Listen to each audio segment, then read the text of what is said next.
When they are delivered at scale, it's going to have an impact on the world at a scale that no one understands yet. Eric Schmidt, the former CEO of Google, just did an interview at Stanford where he talked about a lot of controversial stuff. Initially, the interview was uploaded on Stanford's YouTube channel, but a couple days later, the interview was taken down from YouTube and everywhere else. But today, I was somehow able to access the interview video after spending multiple hours. So let's watch it together and dissect some important parts of the interview. In the next year, you're going to see very large context windows, agents, and text to action. When they are delivered at scale, it's going to have an impact on the world at a scale that no one understands yet. Much bigger than the horrific impact we've had by social media, right, in my view. So here's why. In a context window, you can basically use that as short-term memory. And I was shocked that context windows get this long. The technical reasons have to do with the fact that it's hard to serve, hard to calculate, and so forth. The interesting thing about short-term memory is when you feed you ask it a question, read 20 books, you give it the text of the books is the query, and you say, tell me what they say. It forgets the middle, which is exactly how human brains work too, right? That's where we are. With respect to agents, there are people who are now building essentially LLM agents, and the way they do it is they read something like chemistry, they discover the principles of chemistry, and then they test it. And then they add that back into their understanding, right? That's extremely powerful. And then the third thing, as I mentioned, is text to action. So I'll give you an example. The government is in the process of trying to ban TikTok. We'll see if that actually happens. If TikTok is banned, here's what I propose each and every one of you do. Say to your LLM the following. Make me a copy of TikTok, steal all the users, steal all the music, put my preferences in it, produce this program in the next 30 seconds, release it, and in 1 hour, if it's not viral, do something different along the same lines. That's the command. Boom, boom, boom, boom, right? You understand how powerful that is. If you can go from arbitrary language to arbitrary digital command, which is essentially what Python in this scenario is, imagine that each and every human on the planet has their own programmer that actually does what they want, as opposed to the programmers that work for me who don't do what I ask, right? The programmers here know what I'm talking about. So imagine a non-arrogant programmer that actually does what you want, and you don't have to pay all that money to. And there's infinite supply of these programs. And this is all within the next year or two. Very soon. So, we've already discussed on this channel a number of different versions of this. Whether you're talking about Aider, Devin, Pythagora, or just using agents to collaborate with each other in code, there are just so many great options for coding assistance right now. However, AI coders that can actually build full-stack complex applications, we're not quite there yet, but hopefully soon. And also, what he's describing of just saying download all the music and the secrets and recreate, that's not really possible right now. Obviously, all of that stuff is behind security walls, and you can't just download all that stuff. So if he's saying, hey, reproduce the functionality, you can certainly do that. Those three things, and I'm quite convinced it's the union of those three things that will happen in the next wave. So you asked about what else is going to happen. Every 6 months I oscillate. So we're on it's an even odd oscillation. So at the moment, the gap between the frontier models, of which there are now only 3, I'll review who they are, and everybody else appears to me to be getting larger. 6 months ago, I was convinced that the gap was getting smaller. So I invested lots of money in the little companies. Now I'm not so sure. And I'm talking to the big companies, and the big companies are telling me that they need 10 billion, 20 billion, 50 billion, 100 billion. Stargate is 100 billion, right? They're very, very hard. Sam Altman is a close friend. He believes that it's going to take about 300 billion, maybe more. I pointed out to him that I'd done the calculation on the amount of energy required. And I then, in the spirit of full disclosure, went to the White House on Friday and told them that we need to become best friends with Canada, because Canada has really nice people, helped invent AI, and lots of hydropower. Because we as a country do not have enough power to do this. The alternative is to have the Arabs fund it. And I like the Arabs personally. I spent lots of time there, right? But they're not going to adhere to our national security rules, whereas Canada and the US are part of a triumvirate where we all agree on. So these $100 billion, $300 billion data centers, electricity starts becoming the scarce resource. Now, first of all, we definitely don't have enough energy resources to achieve AGI. It's just not possible right now. And Eric is also assuming that we're going to need more and more data and larger models to reach AGI. And I think that's also not actually true. Sam Altman has said similar things. He has said that we need to be able to do more with less, or even the same amount of data, because we've already used all the data that humanity has ever created. There's really no more left. So we're going to need to either figure out how to create synthetic data that is valuable, not just derivative, and we're also going to have to do more with the data that we do have. You were at Google for a long time, and they invented the transformer architecture. Peter. It's all Peter's fault. Thanks to brilliant people over there like Peter and Jeff Dean and everyone. But now it doesn't seem like they've kind of lost the initiative to OpenAI, and even the last leaderboard I saw, Anthropic's Claude was at the top of the list. I asked Sundar this. He didn't really give me a very sharp answer. Maybe you have a sharper or a more objective explanation for what's going on there. I'm no longer a Google employee. Yes. In the spirit of full disclosure, Google decided that work-life balance and going home early and working from home was more important than winning. Okay, so that is the line that got him in trouble. It was everywhere, all over Twitter, all over the news. When he said Google prioritized work-life balance, going home early, not working as hard as the competitor to winning. They chose work-life balance over winning. And that's actually a pretty common perception of Google. And the reason startups work is because the people work like hell. And I'm sorry to be so blunt, but the fact of the matter is if you all leave the university and go found a company, you're not going to let people work from home and only come in one day a week if you want to compete against the other startups. When in the early days of Google, Microsoft was like that. Exactly.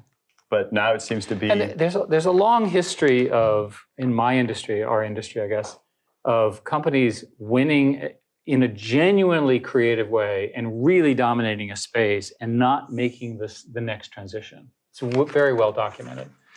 And I think that the truth is founders are special. The founders need to be in charge. The founders are difficult to work with. They push people hard.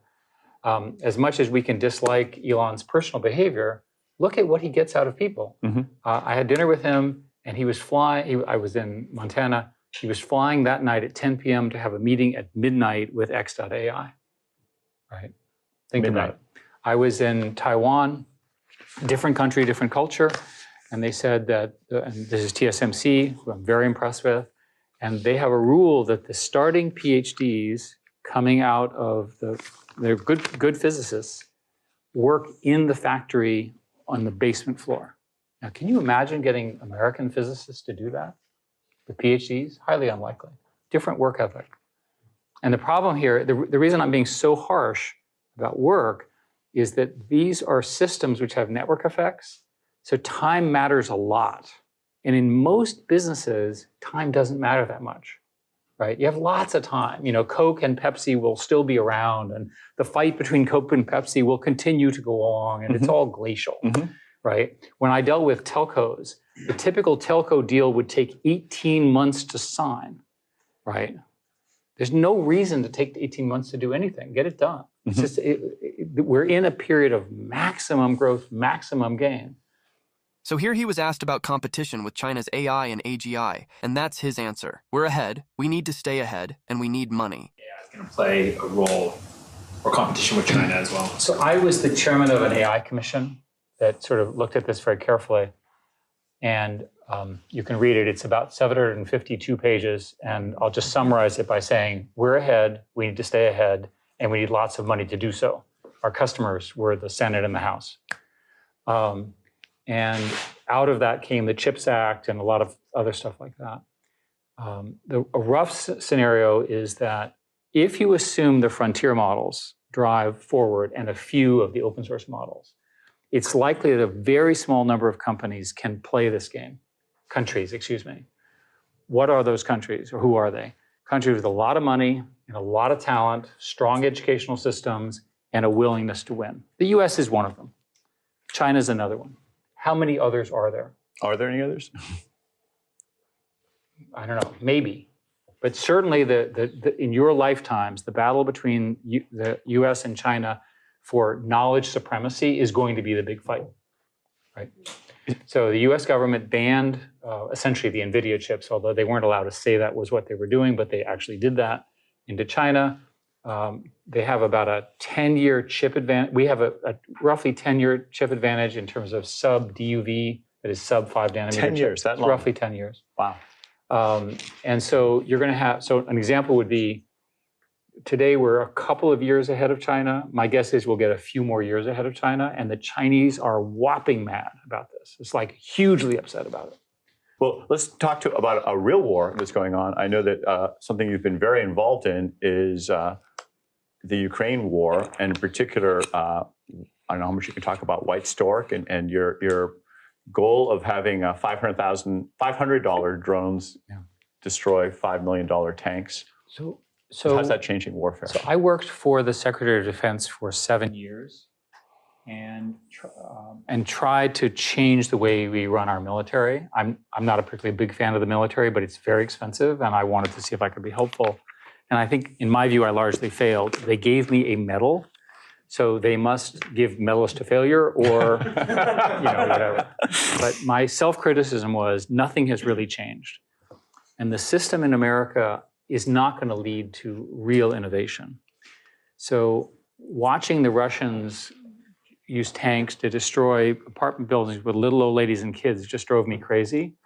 So I decided to work on a company with your friend Sebastian Thrun, and as a former faculty member here, and a whole bunch of Stanford people.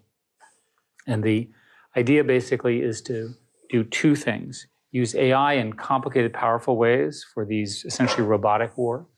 And the second one is to lower the cost of the robots. Now you sit there and you go, why would a good liberal like me do that? And the answer is that the whole theory of armies is tanks, artillery, and mortar, and we can eliminate all of them. So here what he's talking about is that Ukraine has been able to create really cheap and simple drones. By spending just a couple $100s, Ukraine is creating 3D printed drones. They carry a bomb, drop it on $1 million tank, and they've been able to do that over and over again. So there's this asymmetric warfare happening between drones and more traditional artillery. So there was an article that you and Henry Kissinger and Dan Huttenlocher wrote last year about the nature of knowledge and how it's evolving. I had a discussion the other night about this as well. So for most of history, humans sort of had a mystical understanding of the universe, and then there's the scientific revolution and the Enlightenment. And in your article, you argue that now these models are becoming so complicated and difficult to understand that we don't really know what's going on in them. I'll take a quote from Richard Feynman. He says, "What I cannot create, I do not understand." I saw this quote the other day. But now people are creating things they do not, that they can create, but they don't really understand what's inside of them. Is the nature of knowledge changing in a way? Are we going to have to start just taking the word for these models without them being able to explain it to us? The analogy I would offer is to teenagers. If you have a teenager, you know they're human, but you can't quite figure out what they're thinking. But somehow we've managed in society to adapt to the presence of teenagers, right? And they eventually grow out of it. And I'm just serious. So it's probably the case that we're going to have knowledge systems that we cannot fully characterize, but we understand their boundaries, right? We understand the limits of what they can do. And that's probably the best outcome we can get. Do you think we'll understand the limits? We'll get pretty good at it. He's referencing the way that large language models work, which is really essentially a black box. You put in a prompt, you get a response, but we don't know why certain nodes within the algorithm light up, and we don't know exactly how the answers come to be. It is really a black box. There's a lot of work being done right now trying to kind of unveil what is going on behind the curtain, but we just don't know. The consensus of my group that meets on every week is that eventually the way you'll do this, it's called so-called adversarial AI, is that there will actually be companies that you will hire and pay money to break your AI system. Like red team. So it'll be instead of human red teams, which is what they do today, you'll have whole companies and a whole industry of AI systems whose jobs are to break the existing AI systems and find their vulnerabilities, especially the knowledge that they have that we can't figure out. That makes sense to me. It's also a great project for you here at Stanford, because if you have a graduate student who has to figure out how to attack one of these large models and understand what it does, that is a great skill to build the next generation. So it makes sense to me that the two will travel together. All right, let's take some questions from the student. There's one right there in the back. Just say your name. Earlier you mentioned, and this is related to just the comment right now, getting AI that actually does what you want. You just mentioned adversarial AI, and I'm wondering if you could elaborate on that more. So this seems to be, besides, obviously compute will increase and people get more performant models, but is getting them to do what you want issue seems largely unanswered in my view. Well, you have to assume that the current hallucination problems become less, right, as the technology gets better and so forth. I'm not suggesting it goes away. And then you also have to assume that there are tests for efficacy. So there has to be a way of knowing that the thing succeeded. So in the example that I gave of the TikTok competitor, and by the way, I was not arguing that you should illegally steal everybody's music. What you would do if you're a Silicon Valley entrepreneur, which hopefully all of you will be, is if it took off, then you'd hire a whole bunch of lawyers to go clean the mess up, right? But if nobody uses your product, it doesn't matter that you stole all the content. And do not quote me. Right. Right. You're on camera. Yeah, that's right. But you see my point. In other words, Silicon Valley will run these tests and clean up the mess. And that's typically how those things are done. So my own view is that you'll see more and more performative systems with even better tests and eventually adversarial tests, and that'll keep it within a box. The technical term is called chain of thought reasoning. And people believe that in the next few years, you'll be able to generate 1,000 steps of chain of thought reasoning, right?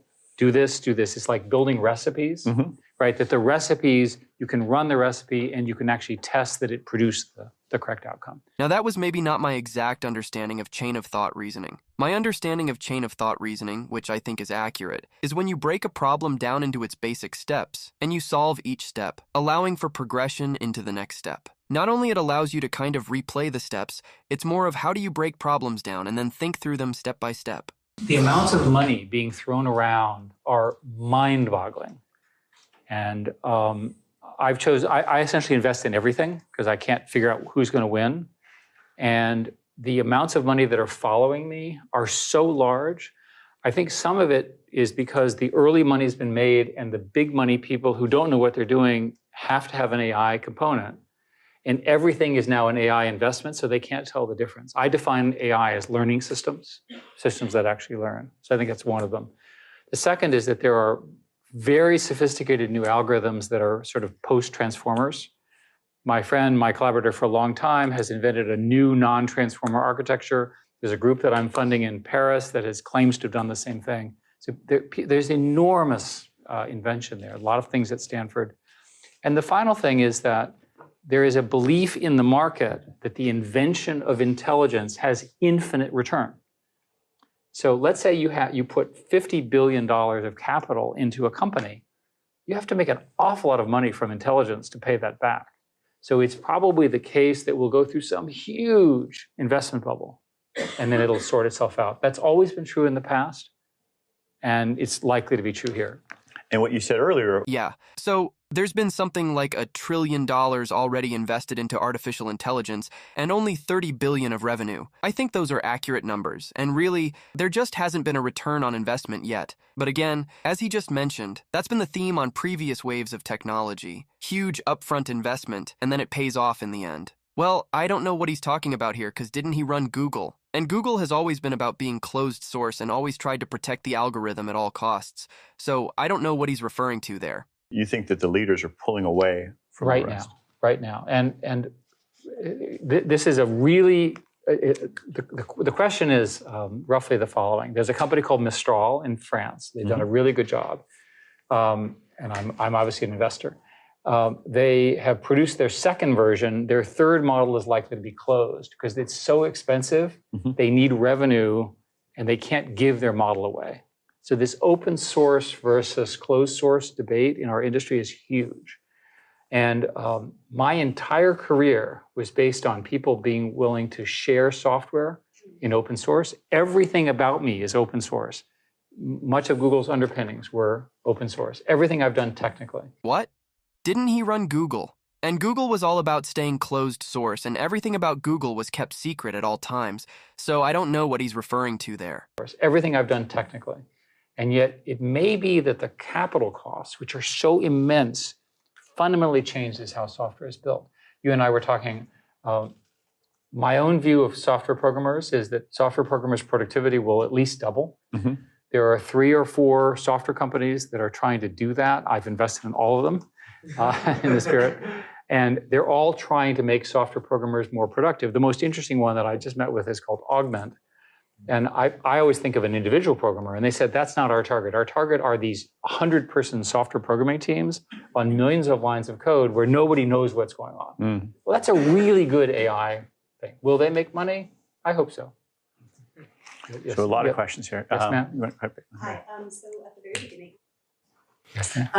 very beginning, you mentioned that there's the combination of the context window expansion, the agents, and the text to action is going to have unimaginable impacts. First of all, why is the combination important? And second of all, I know that you're not like a crystal ball and you can't necessarily tell the future, but why do you think it's beyond anything that we could imagine? I think largely because the context window allows you to solve the problem of recency. The current models take a year to train, roughly 18 months, 6 months of preparation, 6 months of training, 6 months of fine tuning. So they're always out of date. Context window, you can feed what happened. Like you can ask it questions about the Hamas-Israel war, right, in a context. That's very powerful. It becomes current like Google. Yeah, so that's essentially how Search GPT works. For example, the new search product from OpenAI can scour the web, scrape the web, and then take all of that information and put it into the context text window. That is the recency he's talking about. In the case of agents, I'll give you an example.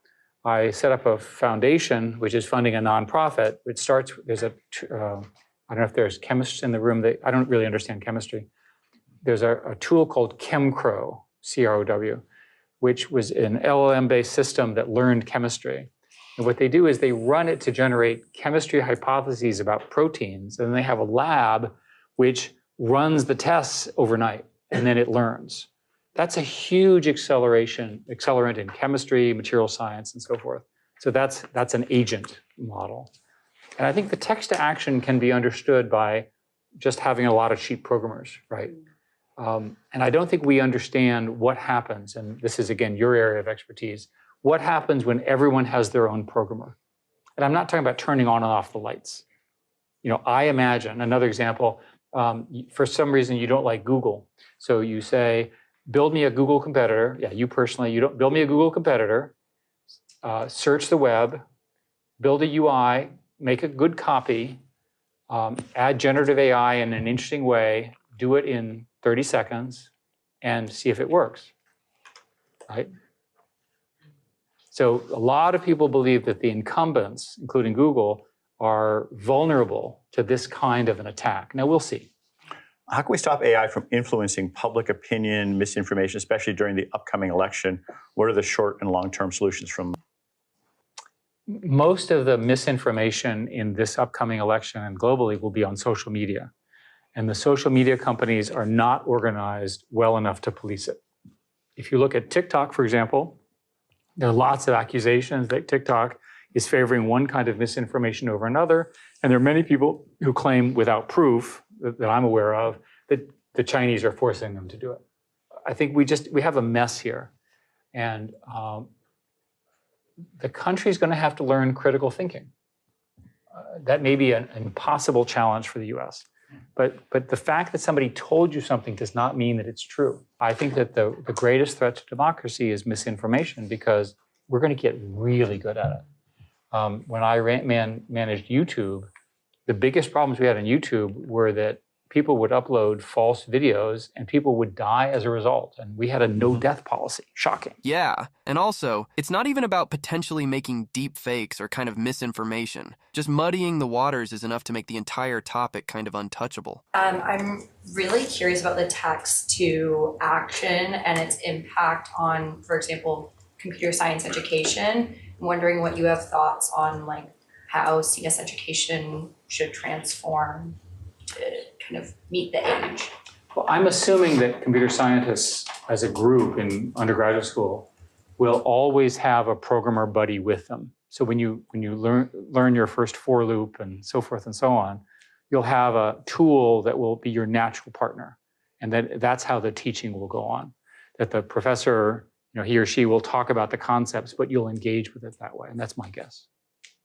Yes, ma'am, behind you. So here I have a slightly different view. I think in the long run, there probably isn't going to be the need for programmers. Eventually, the LLMs will become so sophisticated, they're writing their own kind of code. Maybe it gets to a point where we can't even read that code anymore. So there is this world in which it is not necessary to have programmers, researchers, or computer scientists. I'm not sure that's the way it's going to be, but there is a timeline in which that happens. The most interesting country is India, because the top AI people come from India to the US, and we should let India keep some of its top talent. Not all of them, but some of them. And they don't have the kind of training facilities and programs that we so richly have here. To me, India is the big swing state in that regard. China's lost. It's not going to come back. They're not going to change the regime as much as people wish them to do. Japan and Korea are clearly in our camp. Taiwan is a fantastic country whose software is terrible, so that's not going to work. Amazing hardware. And in the rest of the world, there are not a lot of other good choices that are big. Europe is screwed up because of Brussels. It's not a new fact. I spent 10 years fighting them. And I worked really hard to get them to fix the EU Act. And they still have all the restrictions that make it very difficult to do our kind of research in Europe. My French friends have spent all their time battling Brussels, and Macron, who's a personal friend, is fighting hard for this. And so France, I think, has a chance. I don't see Germany coming, and the rest is not big enough. Given the capabilities that you envision these models having, should we still spend time learning to code? Yeah. So here she asked, should we still learn to code? Because ultimately it's the old thing of why do you study English? If you can speak English, you get better at it, right? You really do need to understand how these systems work, and I feel very strongly. Yes, sir. So these were the most important parts of the interview. And with that being said, this is it for today's video. See you again next week with another video.